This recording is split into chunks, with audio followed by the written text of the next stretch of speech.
Afternoon, this is the Midday News.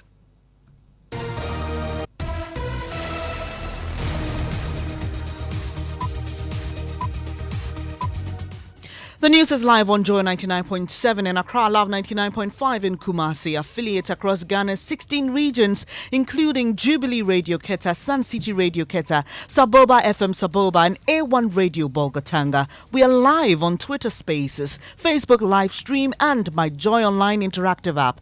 The Midday News is sponsored by Duraplast Ghana Limited, producers of quality PVC pipes and water tank. Where Duraplast goes, water flows. Coming up, Office of the Special Prosecutor sets up its probe into the Cecilia Dapar Cash at Home scandal, indicating the nation will be briefed once this is concluded. We have details as fresh calls are made for the Conduct of Public Officers Bill to be passed. That is why we have been pushing for the Conduct of Public Officers Bill, indicating that we need to really set out sanctions that are very clear. The current 5550 does not provide for publication of assets and liabilities. Also, Attorney General urges High Court to put trial of former GFA boss Kwesi Nyantakyi on hold as it seeks to get the Court of Appeal to give new guidelines on how masked journalists and us should testify. Also in this package, former President Mahama alleges secret recruitment into security agencies by government in contravention of laid down procedures, describing the development as dangerous. Promotions are no longer based on merit. They are based on your political inclination. They do secret recruitment into the security services now. They don't advertise. You just hear that people are there training. And when you go, it's their chairman's children and other people. We have a reaction from government, and leadership, morality and integrity are in focus as the Vice President, former President, the Speaker and other members of the arms of government deliberate on moral vision and national development. Why do we celebrate persons who today are wealthy with dubious sources of income? Without the biases and the unkindness that we tend to display to each other. We must be willing to be held accountable for our actions. We'll take you live to the Pentecost Convention Center for the very latest and in sports. Ghana is set to introduce a new sport which will begin from the basic schools. Also, 2 students of Wa Technical Institute in police custody after allegedly assaulting a housemaster and another student. I approached him and then asked him to go and change and be like a normal student. He was resistant, so I just held the shirt. We've got details. Also, the push to deal with bullying, especially in educational institutions, intensifies as UNESCO research reveals grievous implications on victims, including suicide. We've got details of these and more here on the Midday News. Thanks for choosing us. Joy News, independent, fearless, and credible.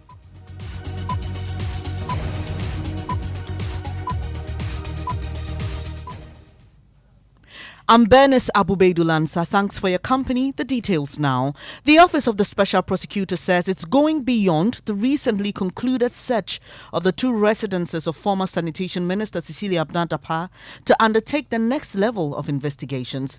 A statement issued by the office assures the nation will be briefed on the outcome of its probe once it's concluded.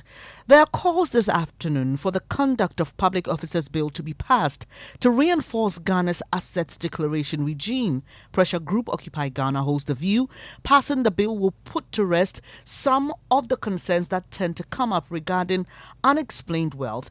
The Commission on Human Rights and Administrative Justice, SHRAJ, expressed a similar view last 2 weeks when we asked why it was failing to impose sanctions on public officers breaching the current law.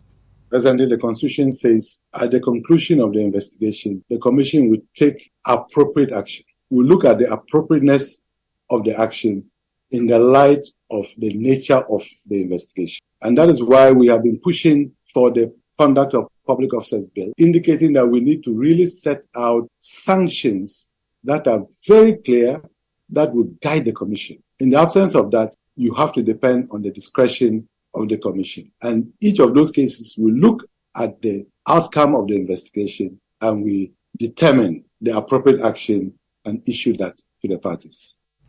You heard Trash Commissioner Joseph Whittal. My colleague Elton Probe joins me with that statement issued by Occupy Ghana. Elton, first, the group raises concerns about government's refusal to pass this bill that we just spoke about into law. What's the basis for this view? According to them, from 2017, Occupy Ghana has consistently expressed concern about the necessity of reinforcing this asset declaration regime.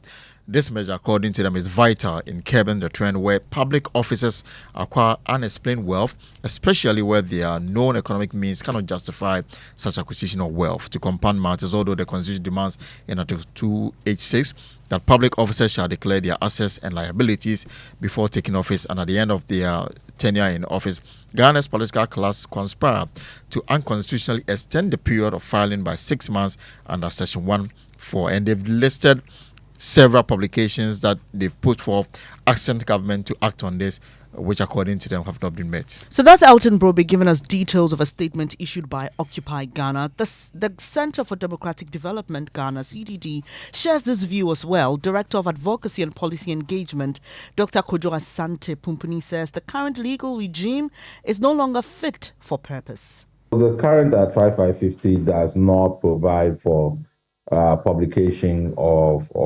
assets and liabilities. And remember, often we talk about assets, but we forget that the disclosure is supposed to also cover liabilities, because if you come into government and you owe a lot of money and then all of a sudden all your money is paid, somebody should be asking questions how you manage to clear all your debts, because that is also a value that can motivate somebody to contravene the law. So it doesn't allow for publication. It doesn't allow for verification of the assets. So somebody goes and put in their document that I own this, I own that. How do we know that you own it? That's Director of Advocacy and Policy Engagement at CDD Ghana, Dr. Kojo Asante Pumpuni.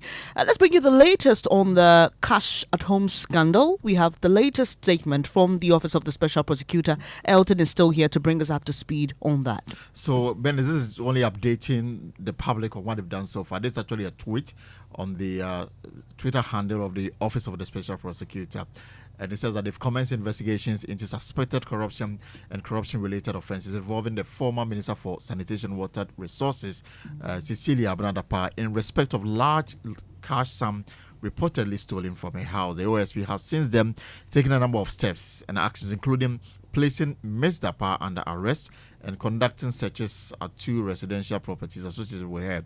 The OSP is still conducting its investigations. The public will be briefed on the outcome of the investigation when it is concluded, including any further steps the office may take. And what we've just picked is that close family members, there's been initial contact with some family members who were mentioned as owners of the money in question, and there've been initial contact. The expectations are tomorrow some of them will appear before the OSP to be interrogated. Bernice. Elton Broby there. You're listening to the Midday News on Joy 99.7 FM. The Attorney General is urging the High Court to put the trial of former GFA boss Kwesi Nyantakyi on hold as it seeks to get the Court of Appeal to give new guidelines on how masked journalist Anas Arimea Anas should testify. Now, you may recall the High Court had asked the journalist to allow the former football administrator to inspect his face in chambers before he mounts the box. The journalist has since opted not to do so. Joseph Akable joins us with more. What's the latest on this, Joseph? And so documents have already been filed making that particular request for the trial to be put on hold. There's also a process that has been filed at the Court of Appeal asking that it sets aside the decision of the High Court in terms of the mode of the testimony. The lawyers for Mr. Nyantakyi, we understand, will be making a strong push today for Mr. Nyantakyi to be discharged. In fact, it will be recalled 2 weeks ago, the judge did indicate that the matter has been pending for more than 2 years and has gone through 3 different courts. And so she said that if the prosecutors were not prepared to call their witness, she would have no option than to exercise the right to discharge the former football administrator. And so what remains to be seen now is whether the High Court, which is currently just about commencing its proceedings, Mr. Nyantakyi is present in the courtroom, the prosecutors are here, whether it will decide to proceed or put the matter on hold as has been done. What we do not see for now is any witness beyond Anas in the courtroom coming in to testify.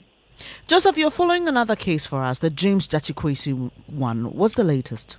At 12:30, the High Court will be delivering its ruling on a request by Mr. Kwesi that it puts the trial on hold due to fresh pending processes that were filed at the Supreme Court. Some of the minority MPs are already present here. The minority leader is here as well. Samuel Okujeto Ablakwa, amongst others, are here to monitor that particular proceedings as well, hoping that for the first time, in terms of the quest to put this daily trial on hold, they would get some good news, and we'll see how that one goes here, Bernice.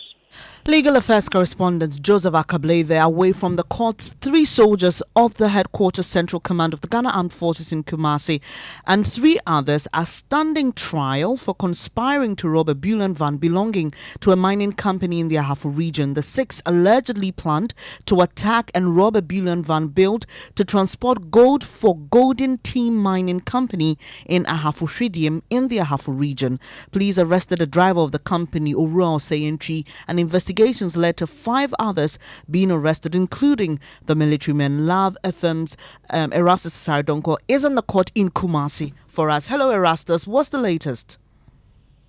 Well, so we are here at the Circuit Court at Asemanso in Kumasi, where WO2 Emmanuel Yate, WO1 Linus Edem, and WO1 Francis Katamani and Owura Oseyentri Makata David Ayaba have been arraigned before the court for conspiring to rob.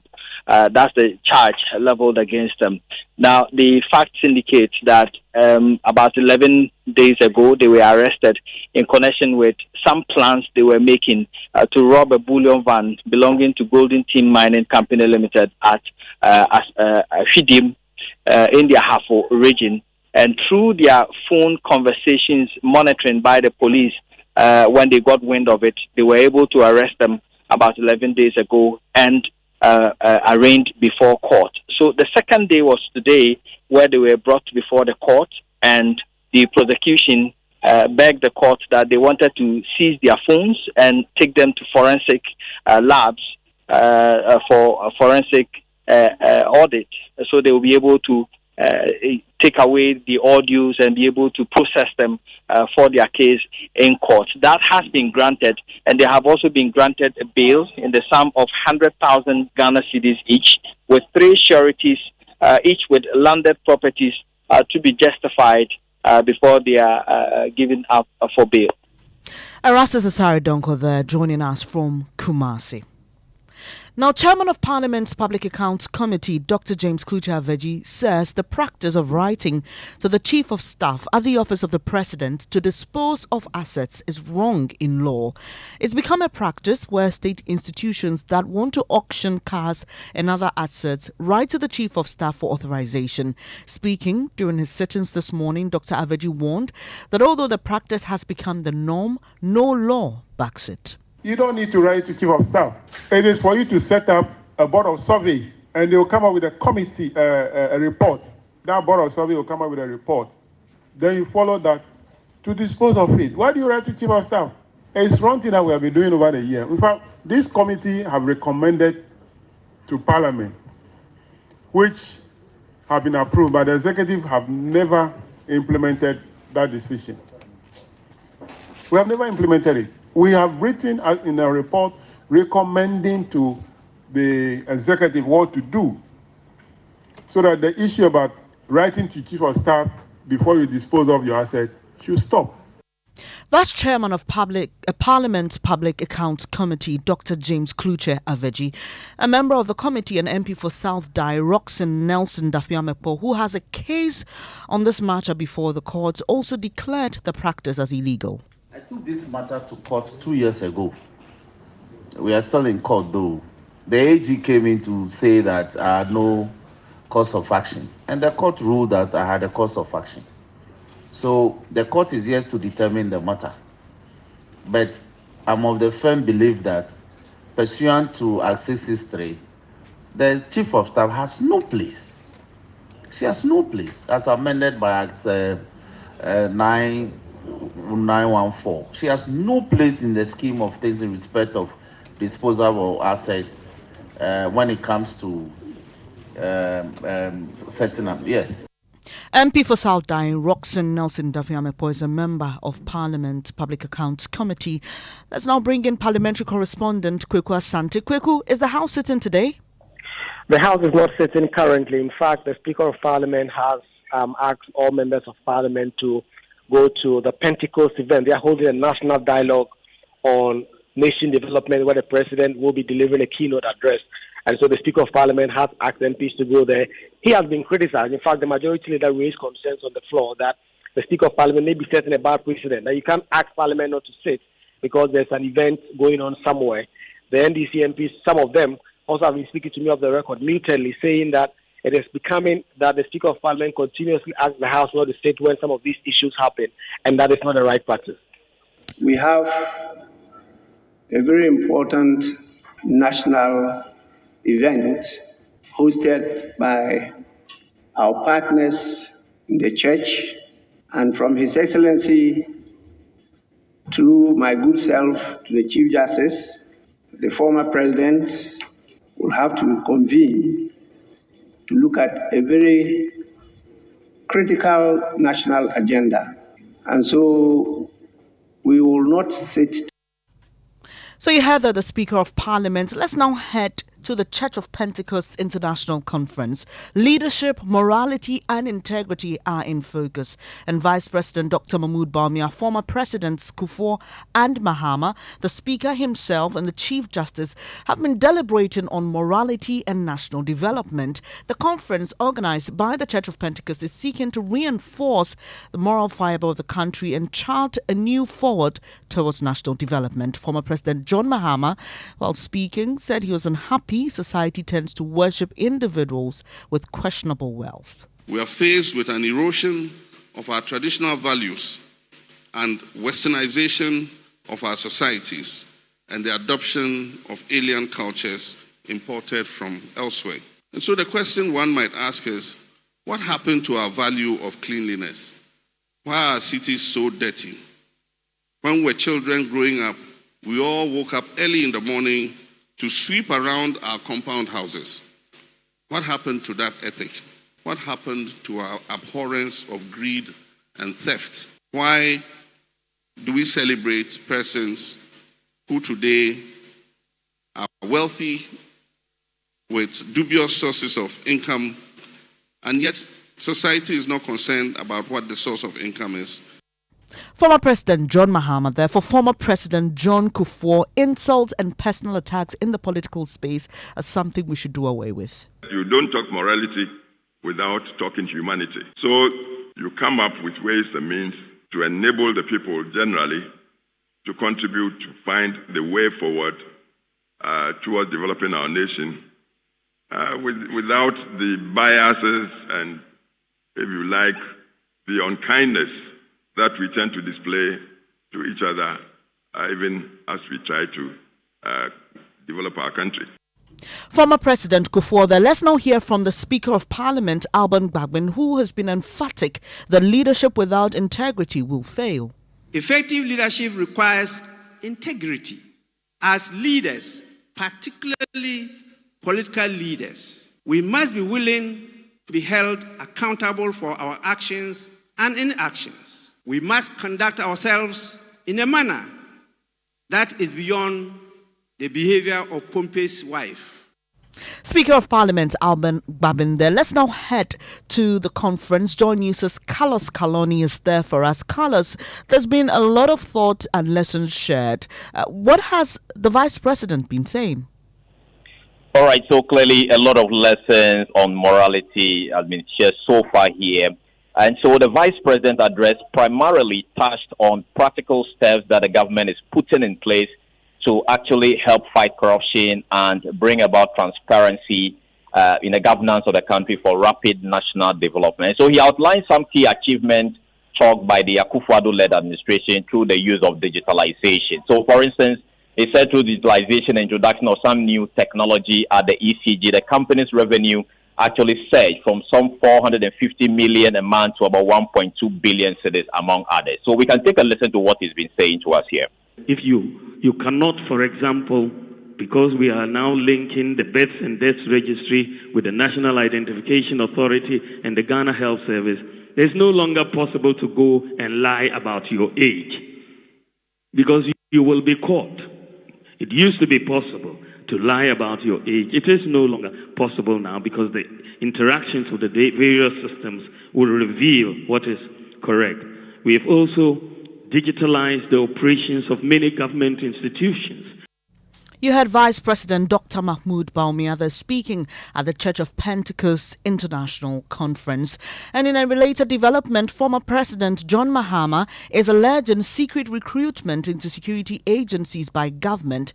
This is in contravention of laid down procedure. According to him, persons affiliated with the governing New Patriotic Party are undergoing training towards final enlistment. He describes the development as dangerous. He spoke on the KSM show.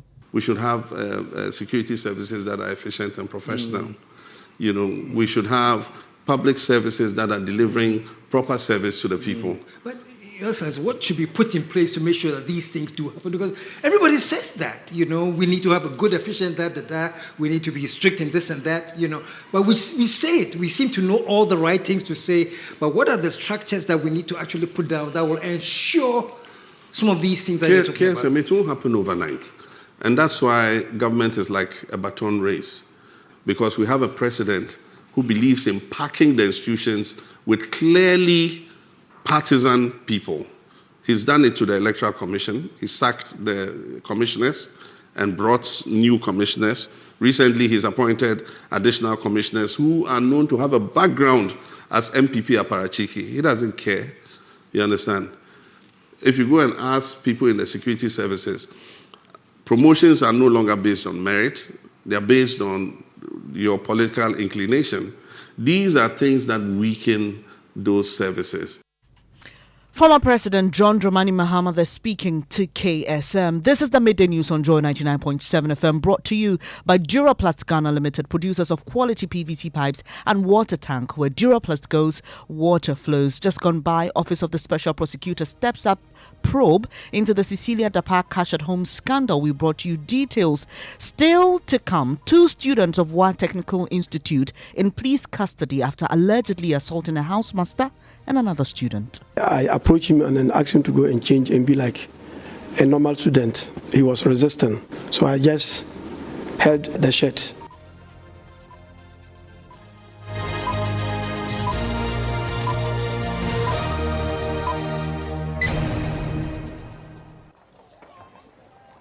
Imagine say water wake up at dawn. You know both. You know chop. Where it vanish for your area for 2 weeks. You not get 1 drop safe inside your tank. Hey. Haja, our life was in dangerous. Only our neighbor get water with water tank. Water tank? Yes, water tank. Mamma mia, that water tank get meter for checking water level. That water tank be fine past Kumasi Selenium.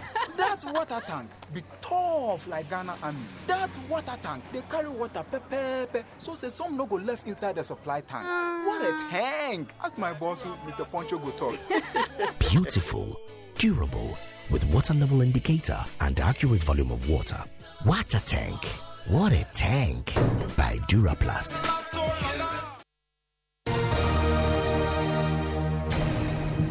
Hi there, thanks for staying on the Midday News. It's now time for sports, and guess who's here? Mubarak Haruna, how are you?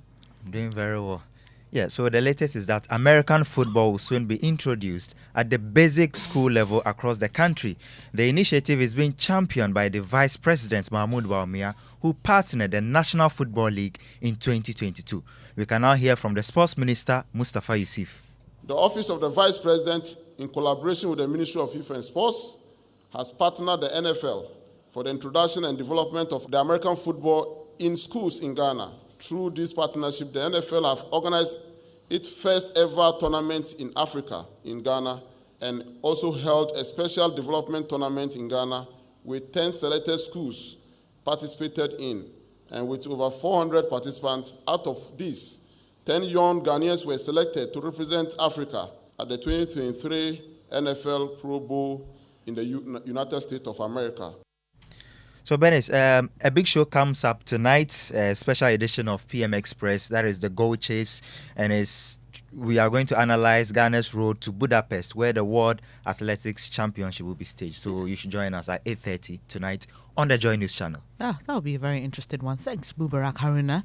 Former Executive Vice President of Unilever, Yao Nsako, has delivered a scathing verdict on Ghana's Fourth Republic and its democracy, labeling it a miracle that led nowhere. There's more in the following report.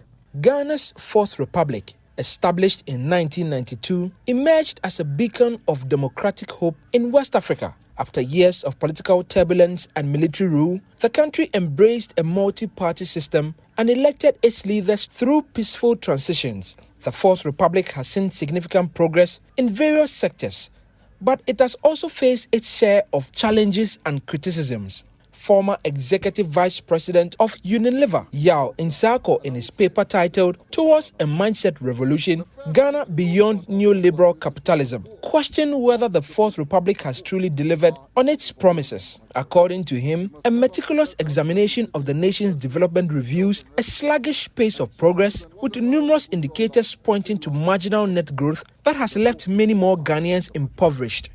Interestingly, though many Ghanaians think of our nation as a bread-eating nation, only 45% of this segment can afford it now. In Mr. Nsako's estimation, the political parties, especially MPP and NDC, have largely failed. Neoliberals, which is what both the NDC and MPP have become, are generally good poets, it seems. They have catchy slogans to promise miracles that lead nowhere. Mr. Nsako believes after 3 decades, the very system that was meant to empower the people is now draining the very lifeblood it was meant to nurture.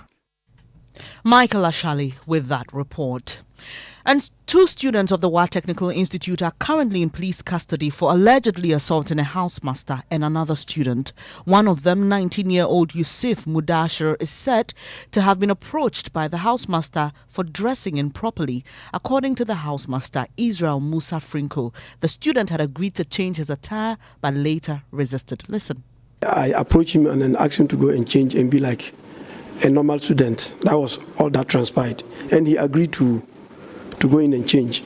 After entering the yard, he was resistant to do what I asked him to do.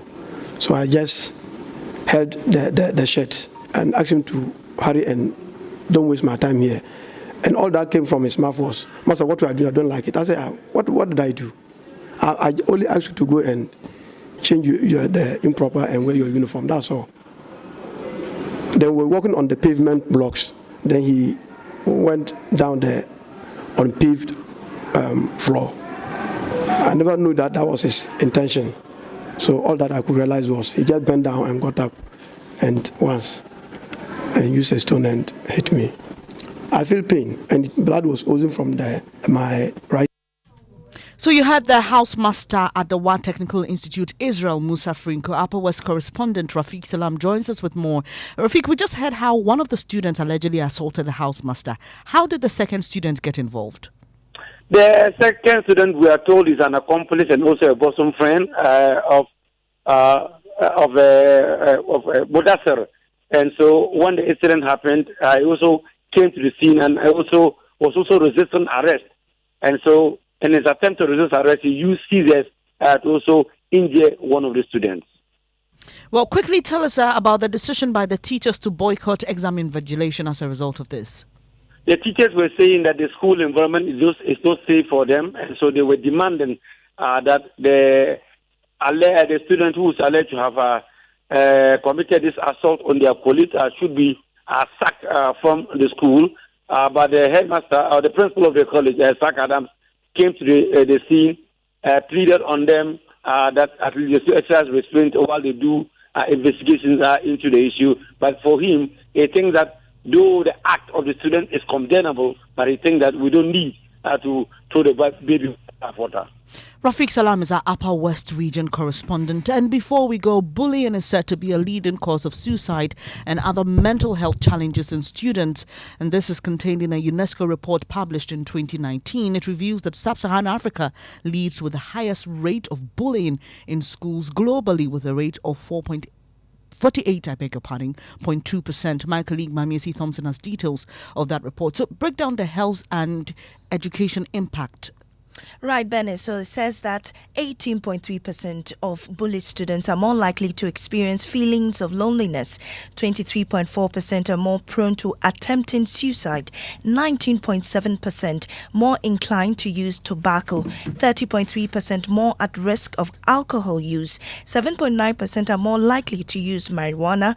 And 27.4% more likely to engage in early sexual activity. Regarding educational impact, the report reveals that bullied students face severe consequences. They are 44.5% more likely to discontinue their education at the secondary level, often feeling excluded from school activities.